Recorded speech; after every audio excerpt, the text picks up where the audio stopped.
Hello, শুভ সকাল। দেখো আজ আমি অনেক ভোরে ঘুম থেকে উঠে আগে 5টার সময় আমার বর আমার জন্য ভাত বসিয়ে দিয়েছে, কারণ আমি রক্ত পরীক্ষা করব সে কারণে। আর ধরো ভোর 5টায় 6টায় আমার ভাত খেয়ে নিতে হবে, খেয়ে করতে বলেছে। আমার ছেলে যেহেতু বেরিয়ে যাবে, আর ছেলেই আমার রক্তটা যেহেতু নিচ্ছে, ও যেহেতু এই কাজ জানে সেই জন্যই ও করে এই কাজটা। সেজন্যই আমি সকাল 6টার মধ্যে ভাত খেয়ে নিয়েছিলাম। নেওয়ার পরে ছেলে পুরো রেডি হয়ে নিয়েছে, ও 8টার সময় আমার রক্তটা টানবে সে কারণে। কিন্তু দেখো আমি তো মোটা মানুষ, আমার শিরা খুঁজে পাচ্ছিল না কিছুতেই, একবার এই হাতে একবার ওই হাতে এরকম করছে। এবার এই হাতে তো আমার পেলোই না, কারণ এই হাতে আমার হচ্ছিল না। যেটা আমি না খেয়ে করেছিলাম সেদিন তখনও হয়েছিল না সেদিন, আবার আজকে যেহেতু আমি খেয়ে করতে হবে, আমার সুগার টেস্ট হবে সে কারণে।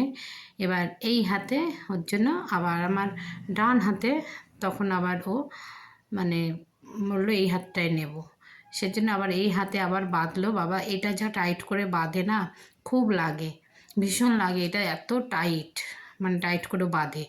ও কেন, সবাই এর আগেও আমি রক্ত পরীক্ষা করেছিলাম, কিন্তু এই বাঁধাটা এত টাইট হয়, ভীষণ লাগে। কিন্তু এই হাতে আমার শিরা খুঁজে পেয়েছে, এবার ছেলে আমার এই হাতেই রক্তটা নেবে। দেখো এই আমার ছেলের কাছে আমি প্রথম দিচ্ছি, কারণ ও শিখেছে অনেক দিন ধরে, ও এই কাজগুলো জানে। ও প্রথম যখন এই কাজ শেখায় এই লাইনে, ওর মামার হাত ধরেই ও আসা। আজকে ও যতটুকুনি শিখেছে ওর মামার জন্যে, ওর মামা পাশে ছিল, তাই আমার ছেলে খুব মানে কাজটা শিখতে পেরেছে, এই লাইনটায় যেতে পেরেছে। সব কিছুই আমার ভাইয়ের জন্য করেছে, পারছে ও কাজটা, আর ওরও নিজের চেষ্টা আছে সেজন্যই ও কাজটা শিখেছে। দেখো এবার ও আমার রক্তটা নেবে, কিন্তু আমার ভীষণ ভয় করে। আমার কিন্তু অনেকগুলো অপারেশন হয়েছে জানো না, কিন্তু তবুও আমার মনে হয় যে ওই যে সুই, ওইটা ওর জন্য আমি মুখ ঘুরিয়ে নিয়েছিলাম, কারণ ওই সুই ঢুকানোটা আমার বিশাল ভয় করে।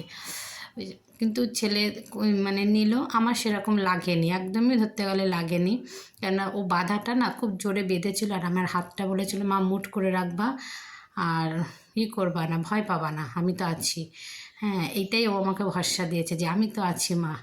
যেহেতু আমার না অনেক সুগার বেড়েছে, আমার চোখেও আমি মানে অনেকটা এখন অস্পষ্টভাবে দেখতে পাচ্ছি, দূরের পাওয়ারটা দেখতে পাচ্ছি না। তাই ডাক্তার বলেছে যে সুগারটা আগে টেস্ট করুন, তারপরে চোখ দেখব, কারণ সুগারের জন্য চোখটা আমার খারাপ হয়ে যাচ্ছে সে কারণে। এবার আমার ছেলে এবার ডিউটি ও চলে গেল, কেননা ও 8টার সময় যেহেতু আমার রক্তটা নিল, এবার ও ডিউটি বেরিয়ে গেল, এই রক্তটা নিয়ে চলে যাবে কৃষ্ণনগরে, ওর ডিউটি আছে সে কারণে। এবার আমি আমার সকালে জানোই তো আমার অনেক পাখি আসে, কাক আসে, তাদের খাবার দিই। কাক আবার কীরকম, পাঁচিলের উপরে খাবার দিলে খাবে, ওই দেখো জল দিয়েছি, পাঁচিলের উপরে খাবার দিয়েছি। এবার কাক গাছের উপরে দুখানা কাক এসে বসে আছে, আর নিচে আমি খাবার দিয়েছি পাখিদের। এবার কাক আসলে না পাখিগুলো উড়ে যায়, কারণ হয়তো ভয় পায় বা কিছু, সে কারণে বুঝতে পারি। যখনই কাক আসবে, দুটো কাক যখনই দেখবে পাখিগুলো সঙ্গে সঙ্গে উড়ে পালাবে, আবার কাকগুলো খেয়ে চলে যাবে, তারপরে আবার পাখিগুলো আসবে। ওই জন্য পাখিদের খাবারটা আমি নিচটায় দিই, আর উপরটায় দিই কাকের খাবার। আমার দুখানা কাক আসে, ওদের অভ্যাস হয়ে গেছে, ওই দেখো কাক চলে এসেছে, যে আমি ওই টাইমটায় খাবার দিই। বিশেষ করে শনি মঙ্গলবার যদি একটু তোমরা আটা মানে গোলা করে যদি দাও বা রুটি দাও কাককে, গ্রহের পক্ষে নাকি খুব ভালো। আমি কাল শনিবার ছিল, আমি একটু আটার গোলা করে করে কালকেও দিয়েছিলাম, পরশু দিনেও দিয়েছিলাম। এ দেখো একটা কাক এসছে, আর একটা কাক গাছের উপরে বসে আছে। এদিকে তো আমার বরকেও আবার খেতে দিতে হবে, কারণ সে আবার দোকানে যাবে। এবার পাখিগুলো চলে গেছে, দেখো বিস্কুটগুলো আমি এখানে গুঁড়ো গুঁড়ো করে দিয়েছি, এদের আবার অন্য কিছু দিলে খাবে না, খেয়ে বিস্কুট খেয়ে অভ্যাস হয়ে গেছে, সে কারণে মানে এদের বিস্কুটই দিতে হবে। আর কাককে আটাও দিই আমি, আবার রুটিও দিই কাকের। এই কাকটা উড়ে চলে গেল, আর একটা কাক আসবে, দেখো গাছের উপর থেকে যে চলে আসলো, এই যে এসে এবার এ খাবে। আর জলও দিয়ে রাখি আমি, খাবার দেবো জল দেবো না তা কোনো হয়, তাই ওই বাটিটার মধ্যে একটু জল আছে, দেখো ওরা খাবে সে কারণেই। তোমরা সবাই কেমন আছো একটু জানাবে। আমি ভালো আছি, খুবই ভালো আছি আমি।